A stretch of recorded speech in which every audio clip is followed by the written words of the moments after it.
ऐतिहासिक किल्ले आणि सांस्कृतिक स्थळांच्या टूरसाठी सर्किट ट्रेन तर छत्रपती शिवाजी महाराजांच्या नावावर नवा प्रकल्प रेल्वे मंत्र्यांच्या उपस्थितीत फडणवीसांची घोषणा।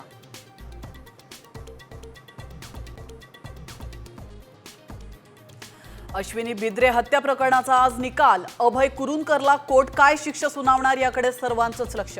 एकाची पुराव्या अभावी निर्दोष सुटका।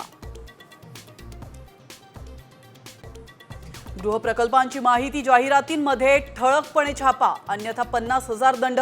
महारेराचा बिल्डरांना सज्जड इशारा। QR कोडही प्रसिद्ध करणं बंधनकारक। पालकांच्या खांद्यावर फी वाढीचं ओझं। शाळेच्या फी मध्ये 50 ते 80% वाढ। गेल्या 3 वर्षांतील सर्वेक्षणात बाब उघड।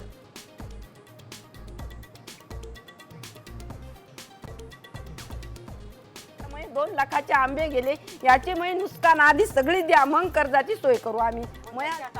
आधी नुकसान भरपाई द्या, मगच कर्ज भरणार। हिंगोलीतल्या महिला शेतकऱ्यानं व्यथा सांगत फोडला टाहो। पूर्व विदर्भाला पुढील 3 दिवस अवकाळी पावसाचा इशारा। मेघगर्जनेसह पाऊस आणि गारपिटीचा अंदाज।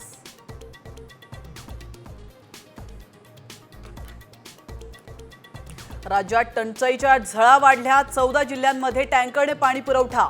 सर्वाधिक संख्या ही पुणे जिल्ह्यात। मुंबईचा एल्फिन्स्टन पूल पुनर्बांधणीसाठी बंद। पोलिसांकडून ना हरकत प्रमाणपत्र। मुंबईकरांचा आता तब्बल 20 महिने कोंडीतून प्रवास।